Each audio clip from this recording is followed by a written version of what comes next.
what I can and can't say on YouTube yet, but I found this Mark Twain quote recently and I totally dig it. He said there are 3 kinds of lies, danged lies, and statistics. Heck yes, today's video is about 3 things that you need to be able to do to write your own Facebook ad copy without hiring a copywriter. Then you can put them out there, test them, see what different statistics or best practices actually work for you and your audience.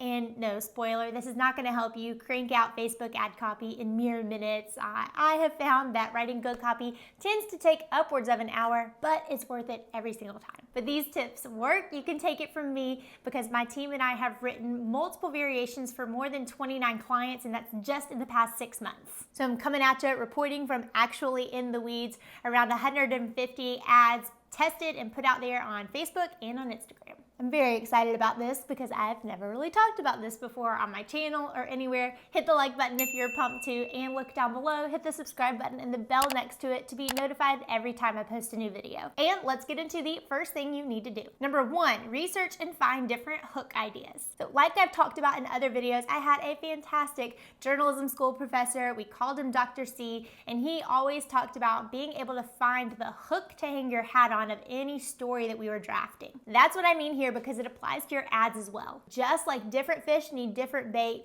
you are going to need distinctive contrasting angles. You'll need multiple slants to hook different people because people definitely respond to different things. Ninja tip as we dive in here, something you may not have known about Facebook, is that you can go into the page transparency on Facebook and then look at the different ads that somebody's business is up and running. Let me show you how to do that. You may find it helpful. It's also going to demonstrate what I mean when I'm saying different hooks that support an ad that's driving essentially to the same spot. All right, so this is what I wanted to show you. This is Artifact Uprising, a pretty cool company that works a lot on photos and helping you, get your photos together. And I've really enjoyed their products. But what I wanted to show you specifically, because they do a good job with this, is if you scroll down to this section right here, it's called Page Transparency. This is a fairly new-ish section to Facebook, and you'll click See All, come down here, and because they are currently running ads, which you can see right here, I'm going to click Go to Ad Library.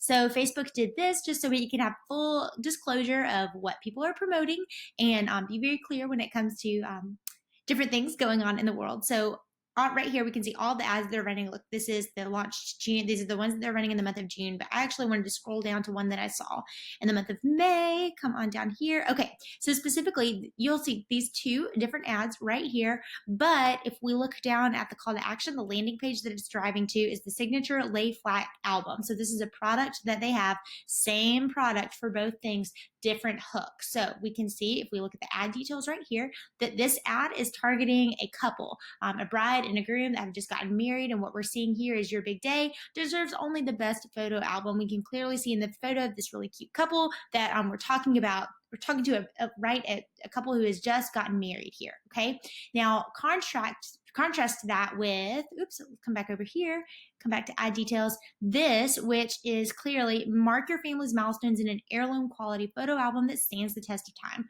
And even by this photo, this is definitely talking to, look, like the matriarch of the family, the mom. We get that concept here a little bit more, that this is more family driven, more family photo album, where this is more wedding photo album. Same landing page on both. Different hook, different copy. So that is what I wanted to show you. I'm going to tell you about a couple more examples though. So yes, one way to try out different hooks is to try different audience angles, but here are some other ideas. This is personally what I like to do. Number 1, a story-focused ad where I treat this one like a really super native Facebook post, like a Facebook post in the wild that you'd see out there on anyone's feed. Number 2, I like a how-to ad where I'm treating it more like a blog post or a super value-packed content-focused piece where they can get a ton of value just by reading that and not even clicking anything. Obviously, I want to entice them to click, but this is the how-to angle. The third, I definitely don't miss the opportunity to have a stake in the ground sort of an ad. This is where I'm going to take a stand on something by making sure that first sentence disrupts the feed, stops the scroll. Maybe there's a statistic or a commonly held belief that I disagree with. That can be a great lead for an ad. Don't be afraid to have an opinion on something, especially if it's something that you're an expert in. And number 4, as we call it around here, dealer's choice, just kind of whatever you think you want to try. It may be a hypothesis you have, something you want to test. You may want to try a super short, condensed version of an ad. Maybe it's a before and after angle. The ad copy angle here is really just anything I want to play with. By the way, if you are writing this ad and it's driving to a sales page that you don't quite have laid out yet, then look down below. I have a free sales page anatomy guide that will walk you through laying out and ordering that page. So before I ever start writing, I think about these different angles, and then I'm gonna lay them out on a Google Doc template, kind of like this. By the way, I always use tables to draft ad copy. I just always have. Hit the like button if you're tracking with me, if you understand this, and if it helps you to see Google Docs and behind the scenes docs in my business. I am always happy to film these little B-roll samples if it helps you to see an example. By the way, this first part, this outlining and laying out your different hooks, tends to take me the most time because I'm mostly brainstorming here. I haven't really gotten started writing yet. It's kind of like before you start cooking, how you chop up everything and you put them in little bowls to pretend like you're on a cooking show. Maybe that's just me. But we're getting everything laid out first, and keep in mind that these different hooks are going to change up depending on where in the actual sales funnel your people are. The entire copy of the ad depends on where people are in their customer journey when they're being targeted with this. So say they are cold traffic and they don't know you or your business from Adam. Well, then not only the hook, but likely then the ad copy and quite possibly even the offer and the offer landing page itself are gonna look different. They'll look very different from somebody who's interacted with your brand, who knows your face, who knows your offer, has maybe even landed on this page multiple times, and you're just trying to retarget them with some ads. Here's a quick sketch of your customer journey. I just wanna throw that out there. The beauty of ads is their specificity and the targeting of them, so don't try a spray and pray approach. It's worth the extra effort to hit people exactly where they are. Next step in the writing process is step 2. Don't start writing at the top, start writing at the middle and the bottom of the ad first. This is the offer and the call to action part. There are very, very few things, if ever, that I will start writing at the top. From sales pages to emails, blogs, even scripts for these YouTubes, I start writing at the meat, at the offer, the actual package of what's inside and the meat and potatoes of everything. I'm gonna go back and fill in the hook later, but I wanna focus on what they're actually gonna get. When you're writing this part, write like you're explaining the offer to a friend and what they need to do. Remember, people are on these different apps where you're likely running ads to be social, to kick back and not worry so much about other things going on in their lives. My opinion is to be conversational and go ahead and look like the native media that you're posting within. I found it so helpful to sit back and spell out what the offer is in layman's terms. There are so many times I just hit the record button on my phone and I talk out something and then I type what I talked. That sometimes hits me on some better copy than anything I would spend hacking at my keyboard away on. As you're explaining the value of the offer, there's so many ways you could do this. Let me show you a couple. Okay, let me show you a little bit of what I mean here. So specifically, this is an ad that was more top of funnel campaign for or a campaign that we were running. And so what I wanted to show you is coming on down here to the exclamation point in the copy all the way through the end. So this is pretty much from here to here. Even honestly to here, this is the offer explanation, call to action with the link, which would go right here. And then I gave a little bit of more copy just to explain the value of what this was. You don't even have to include anything like this. Like I said, sometimes I just want to the text to look as conversational and as native to Facebook as possible. So I add things like that in. But I wanted to show you that because that is that stayed the same. Once I got this down, then I was changing up what was in the top of the ad. So everything from here all the way up to the top was unique and would change with the ad itself. So what I wanted to show you too is this is the stake in the ground type. I'm combating the idea that no, people don't really care that your website sounds like you as much as they care about ding ding ding this, seeing themselves, sorry my boxer's blowing up, seeing themselves in your website words. So that's the example that I wanted to show you. Again, this part shifted. This part from here until the end of the copy stayed the same. The hooks changed. Another example that I wanted to show you is over here on this client copy. Specifically, I wanted to, and I blacked out names and stuff, but what I wanted to see you is how quick the offer and the call to action section can be. So from here, other photographers have called this the ultimate wedding photography contract. Some copy that explains the quality of it and then a link to grab it. So all of this would stay the same and everything from here up would change. So I hope that gives you a couple of examples of how you can see the bottom, from the middle to the end stays, like you shift that and you get that to a place where you like it. And then I would recommend going in and changing up those hooks. As far as how long this portion of the ad may be, it's up to you.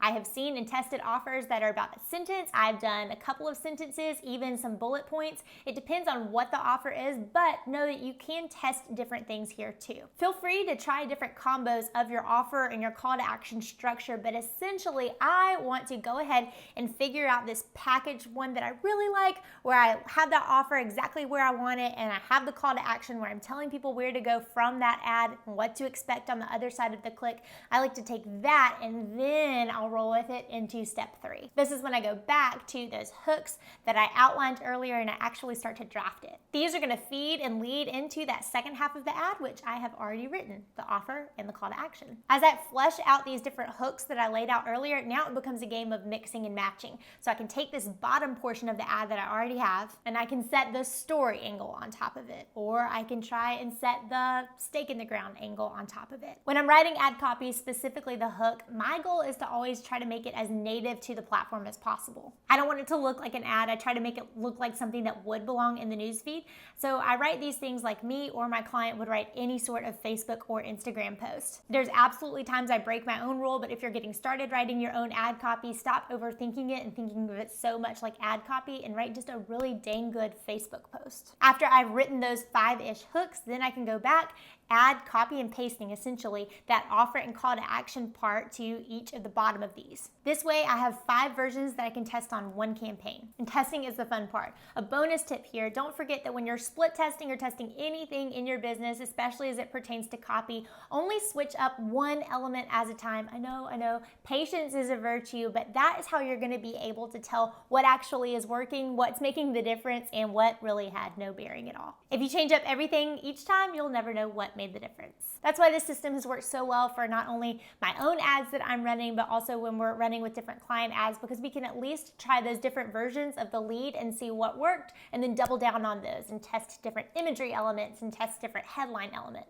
Can you switch up and test different versions of the offer and call to action? Absolutely. But I have found you get more bang for your buck and ROI with your time when you focus on changing the hooks first. One of my favorite ad moments was in some Facebook group a couple of years ago. Someone pasted a screenshot of some ad and said, "Can you believe that they're running this?" I remember thinking it was kind of weird copy, but I also looked back and saw that they'd been running this ad for a really long time and there was so much social proof on it. The moral, it was working for them, and that's probably why they continued to run it no matter what somebody else's opinion was, especially if that opinion was from someone not in the target market. Like so many things in business and in life, don't be afraid to have an opinion and try and test different things, because best practices can just be pulled ignorance at times. Like that Mark Twain quote I shared at the beginning, if the stats are saying one thing, but your audience is responding to a completely different thing, then that's okay. Do more of that. Do more of what's working. Stats, best practices are a good place to start, but they are not the law. Go ahead, use your creativity, see what's working, and see what your people actually respond to. Now you know how to write those ads, but if they are leading to some sort of a launch and you need a sales page, don't forget to look down below and grab that sales page anatomy cheat sheet that is waiting for you. Thank you as always for watching, and be sure to watch the next video where I unpack my most recent launch with some things that definitely worked and some things I'll never do again. Hit like if you found this helpful, and don't forget to hit the subscribe button and the bell next to it as well. See you in the next one.